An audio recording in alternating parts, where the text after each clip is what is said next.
Hey everybody, welcome to JLB Sports TV. I am Justin Block, and today Nuri Sahin has left Liverpool, going back to Borussia Dortmund on loan. Sahin had previously been with Real Madrid. We all know he made the big money move from Dortmund after he won the Bundesliga Player of the Year award, I believe in 2010-2011. Made the move to Real Madrid, didn't really cut the grade there.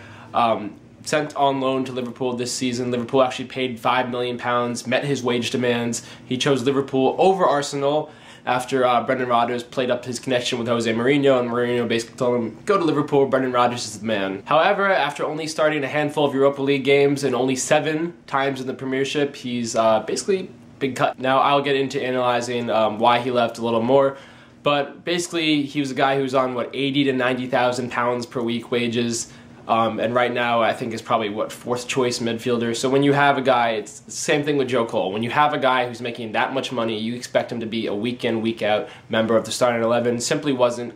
And because of that, he needed to leave. Now, whether you thought it was fair that he left or whether he, deserved a run on the side, that's up for debate, and we'll get into that right now. Now, what basically happened with Nuri Sahin was, coming into the season, I thought he was a surefire starter.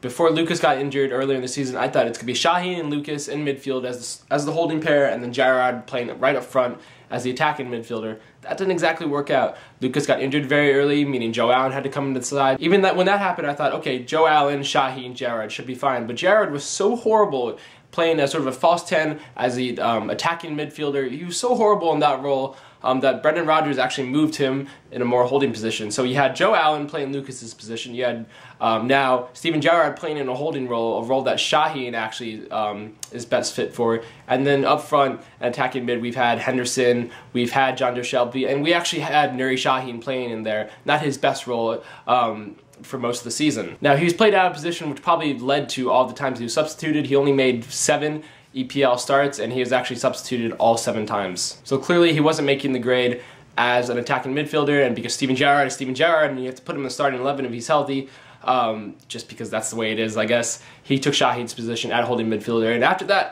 it was basically a wrap. Joe Allen maintained his spot, and now Jordan Henderson has come on. Now, I saw on Twitter today a couple people were upset that Sahin didn't get an extended run on the side. They thought, oh man, he's a world-class footballer. He played for Real Madrid. He was Bundesliga Player of the Year not too many years ago. Why isn't he fitting in at Liverpool, a club that really needs all the class footballers they can get right now? Why was this Joe Allen starting ahead of him? And frankly, well, it's because Joe Allen played better. Liverpool are a side that looks to win possession back 6 seconds after they lose it. And guess what? Joe Allen has won possession back more than anybody in the English Premier League. That's right, if you go to EPLindex.com, if you have an account there, you'll see that he is #1 in terms of possession gained. So for a Brendan Rodgers side that looks to fight and get the ball back within 6 seconds, nobody is better in the English Premier League in doing that than Joe Allen. There were also a couple stats that really pointed as to why Sahin struggled. A couple people were suggesting that he couldn't handle the physicality of the Premier League, and I was thinking, oh man, that's always the excuse when a foreigner comes in and doesn't do well. Maybe there are other reasons, but it appears that that might have some merit based on some statistical evidence.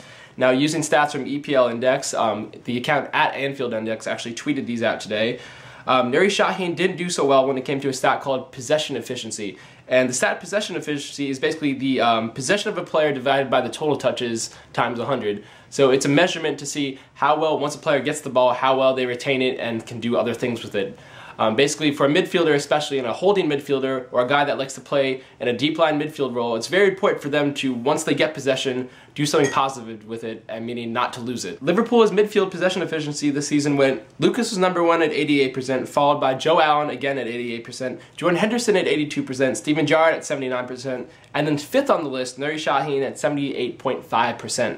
So Nuri Sahin, in terms of when he gets the ball, actually holding on to it, was 5th best. He was the 5th best Liverpool midfielder at that. And Gerrard could actually be even higher, but he takes more creative and attacking risks with the ball. And why was his possession efficiency so bad? Well, basically he lost possession so many times. Nuri Sahin lost possession every 5.8 minutes in comparison to Lucas, who lost it every 8.6 minutes, and Joe Allen every 9.6 minutes. So Nuri Sahin is losing the ball at a rate nearly 2 times more than Joe Allen. And you could probably say, oh, well, the physicality of the Premier League, he was getting bossed off the ball so often, couldn't handle the rough play. and that's why he was losing the ball so much. And I think that's actually a sound theory. In other leagues like Bundesliga and La Liga, we all know the play is more open and players simply have more time on the ball, more time to react, and Nuri Sahin just wasn't quick enough with his movements for the English Premier League. Now, I still think he's a world-class footballer, but a theory that I've sort of come to think of or adopt is world-class footballers go to Real Madrid and Barcelona, like Nuri Sahin did, to figure out that they're not actually as world-class as they thought of. He couldn't cut the grade at Real Madrid.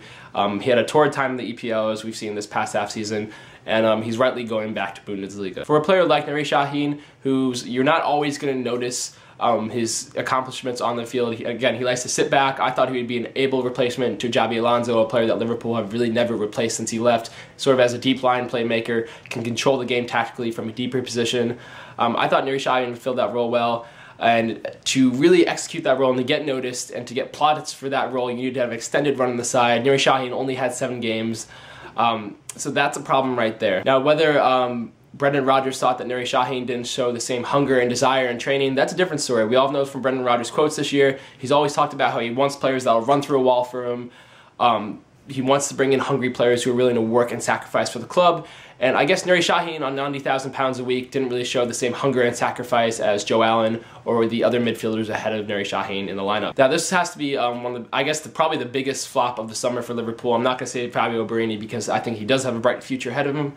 But this was a player that Liverpool actually paid Real Madrid £5 million on loan. Now, you don't normally see teams paying the other team a flat fee to take a player on loan, but they paid Real Madrid £5 million. They paid out £90,000 a week in wages for him, and they've got absolutely nothing in return. Now, I believe Dortmund's actually compensating Liverpool. They're paying a bit of that compensation fee that Liverpool paid to Real Madrid, so they're recouping some of that money, but he was basically a multi-million-pound bust for Liverpool. And it's a shame because he's a talented player, but if I'm Nuri Sahin right now, I'm probably thinking, man, oh man, I wish I could go back a couple months and I wish I had just signed for Arsenal.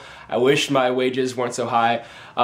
I might think that Nuri Sahin probably would have had a better time at Arsenal under Arsene Wenger. That isn't taking anything away from Brendan Rodgers, but Arsene Wenger is the best in the Premier League in terms of getting the most out of his players. So it's a shame.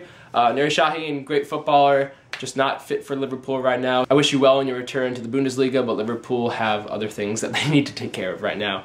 What that means for the rest of the transfer window, that means that Liverpool freed up a ton of wages. They were freed up, what, the £100,000 that Joe Cole are on, the £90,000 that Nuri Sahin are on. So they have, you know, a couple £100,000 of wages to work with for the rest of the window, and I believe that for every out, there's an in. So I think Liverpool stand to bring in one more player with Nuri Sahin's departure. So that's all for today with JLB Sports TV. I am Justin Block. Give me your thoughts on Nuri Sahin's departure. Is this good or bad for Liverpool? Flat out tell me in the comments below. YNWA guys, hope you are all ready for United Liverpool on Sunday, because I sure am.